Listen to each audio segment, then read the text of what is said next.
Oke, selamat pagi Bu Nira. Pagi, Pak. Gimana kabarnya hari ini Bu Nira?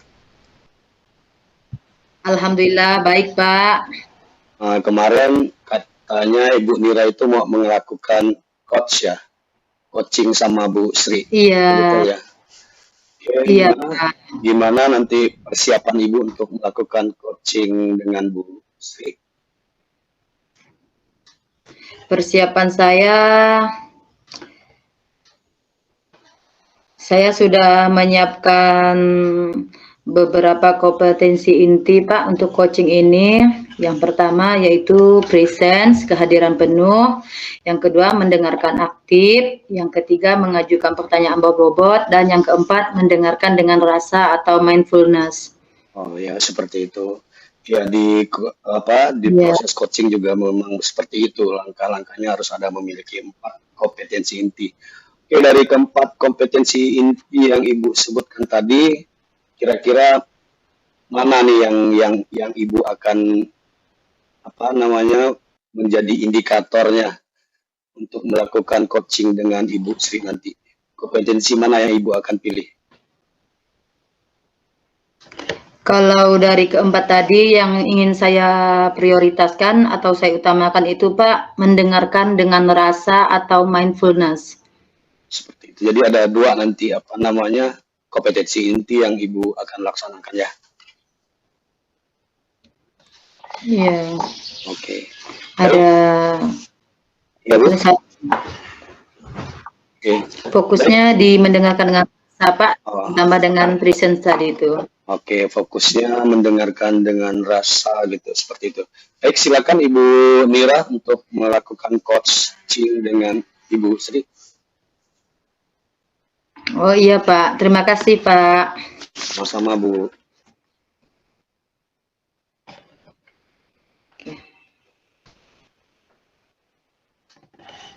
Nah, baiklah, terima kasih Pak Filipus. Selamat pagi Bu Nira.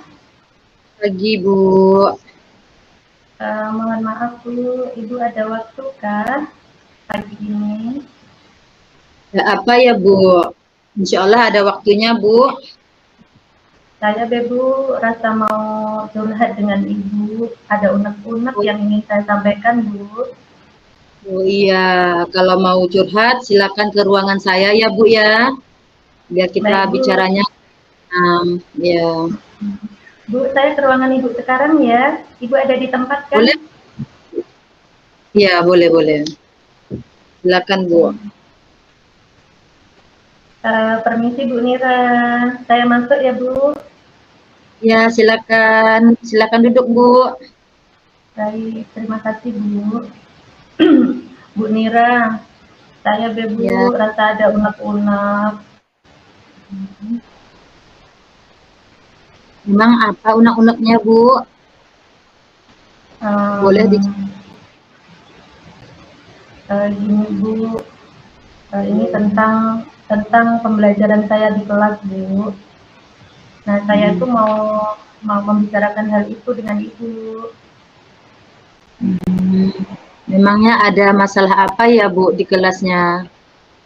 Saya perhatikan memang akhir-akhir ini Ibu itu sepertinya sedang bingung atau sedang sedih. Boleh Ibu ceritakan ke saya siap mendengarkannya, Bu. Saya sedih Bu. Saya itu merasa tidak dihargai oleh murid-murid yang ada di kelas, terutama kelas 10B itu Bu. Jadi saat saya mengajar, mereka itu malah ngobrol sendiri dengan temannya, selalu begitu. Jadi saya nggak diperhatikan gitu Bu.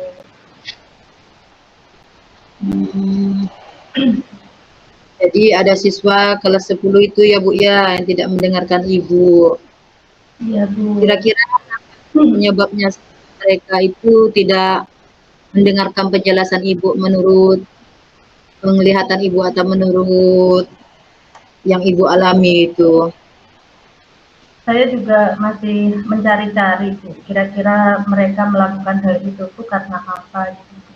Yang jelas apa yang dibicarakan temannya itu malah lebih menarik daripada apa yang saya sampaikan di depan kelas gitu. Jadi materi itu bagi mereka itu seperti tidak menarik gitu. Mereka lebih tertarik ngobrol dengan temannya yang entah obrolannya itu mengobrolkan apa gitu Bu. Jadi begitu ya. Mereka lebih tertarik dengan ucapan temannya sendiri dibandingkan memperhatikan ibu. Iya. Mungkin menurut apa yang kira-kira yang dirasakan gitu, yang mungkin ada kekurangan dari cara mengajar ibu mungkin gitu, atau apa yang ibu alami gitu, bisa ibu ungkapkan, bisa ibu ceritakan. Saya sih ini juga masih mencari-cari permasalahannya ya Bu ya. Tapi saya mulai berpikir apakah selama ini saya mengajar di kelas itu terlalu monoton ya Bu ya. Jadi saya kan masuk kelas gitu. Ya saya sampaikan tujuan pembelajarannya, saya absen, habis itu saya menyampaikan materi gitu. Namanya pelajaran fisika kan materi, rumus, contoh soal, ya udah saya sampaikan secara biasa-biasa saja Bu gitu. Apakah karena itu ya? Mungkin bisa jadi sih Bu ya, apalagi ini pelajaran fisika kan ya. Memang kalau siswa itu pelajaran fisika itu kalau misalkan kurang menarik bagi mereka itu memang mudah pecah konsentrasinya. Mungkin ada tindakan atau aksi apa yang akan Ibu lakukan supaya pelajaran fisika ini menjadi lebih menarik bagi mereka, Bu? Saya lihat anak kelas 11 Bu, dengan guru yang berbeda ya, itu kok kayaknya mereka saat saya lewat depan kelasnya gitu kok mereka rasanya antusias Bu. Terus saya lihat juga susunan meja mereka itu melingkar Bu, kayak berkelompok gitu Bu. Apakah saya ubah ya Bu metode mengajar saya atau model mengajar saya ya Bu, dari yang tadinya biasa, pembelajaran biasa, konvensional biasa gitu, apa saya ubah menjadi pembelajaran yang berkelompok saja ya Bu ya, walaupun susunan mejanya melingkar atau membentuk kelompok-kelompok tertentu, tapi mereka rasanya tuh lebih aktif, tidak terkesan ngantuk gitu Bu. Itu yang saya lihat di kelas 11 yang diajar oleh Pak Filipus Bu. Boleh Bu, kalau memang Ibu merasa sesuatu yang baik dan bisa Ibu lakukan, ya silakan Bu. Selain itu, Ibu ingin mengubah metode itu, apalagi kira-kira yang ingin Ibu lakukan Bu?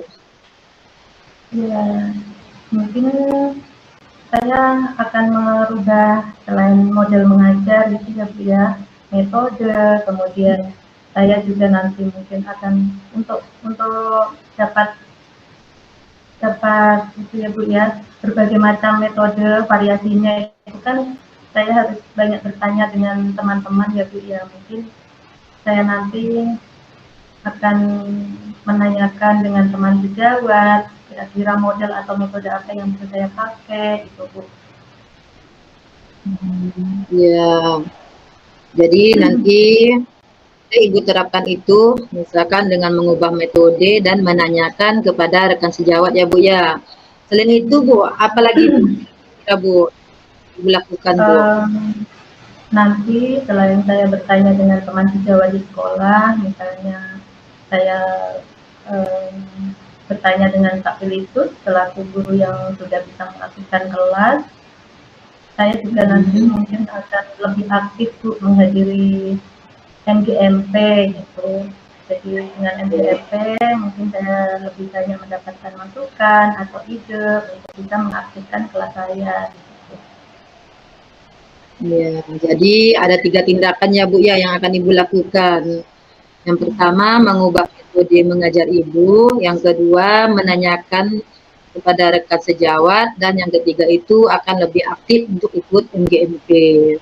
Baiklah, itu sebuah tindakan yang sangat baik Bu, dan semoga Ibu bisa melakukannya. Lalu untuk melakukannya itu nanti kira-kira Ibu minta bantuannya dengan siapa lah Bu, supaya berjalan gitu Bu? karena yang terdekat di sekolah ini yang kebetulan saya rasa itu beliau sudah bisa menerapkan model pembelajaran yang lebih variatif, itu adalah Pak Filitus, Bu, selaku penggerak. Mungkin saya pertama-tama akan minta bantuan beliau dulu, Bu. Saya akan konsultasi, ngobrol-ngobrol santai dengan beliau, dan akan berkolaborasi dengan beliau, Bu. Ya, berarti Ibu akan minta bantuan dengan Pak Filitus ya Bu ya. Nah, boleh Bu, itu langkah yang sangat baik menurut saya Bu. Jadi Ibu boleh diskusi dengan Pak Filitus bagaimana caranya supaya meningkatkan minat belajar siswa Ibu. Ya, itu Bu, minta bantuannya dengan siapa lagi Bu selain dengan Pak Filitus? Ya, dengan rekan-rekan yang lainnya juga, Bu. Mungkin saya akan lebih sering ngobrol dengan guru BK untuk bisa memahami bagaimana sebenarnya kondisi emosional peserta didik atau murid-murid kita di sini, Bu. Jadi ada masalah apa sebenarnya siswa itu, jadi saya juga akan meminta bantuan guru BK, Bu. Oke, jadi Ibu selain meminta bantuan Pak Filitus, Ibu juga akan meminta bantuan dengan rekan kerja yang lain dan juga melibatkan guru BK.